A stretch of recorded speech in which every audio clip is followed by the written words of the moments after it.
نظم مكتب فرع الهيئة العامة للزكاة والتربية والتعليم بمركز المهيل بمديرية الجعفرية فعالية خطابية بمناسبة ذكرى المولد النبوي الشريف على صاحبها وآله أفضل الصلاة وأتم التسليم. وفي الفعالية التي حضرها مدير عام مديرية الجعفرية منصور الحكمي وعدد من القيادات المحلية والتنفيذية وعدد من المشايخ والأعيان وأمناء الزكاة ورجال الأمن، أكد مدير فرع الزكاة محمد إبراهيم القرن على أهمية هذه المناسبة العظيمة التي نستلهم منها الدروس والعبر من سيرة الرسول صلى الله عليه وسلم.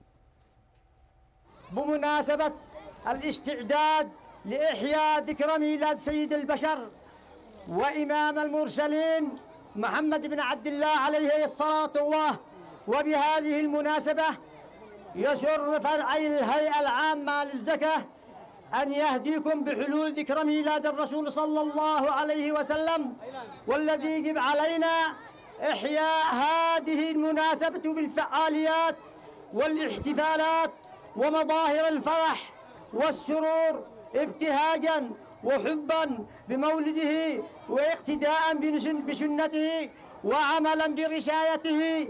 فما واجبنا نحو رسولنا محمد صلى الله عليه وسلم؟ واجبنا أن نحيي ذكرى مولده صلى الله عليه وسلم.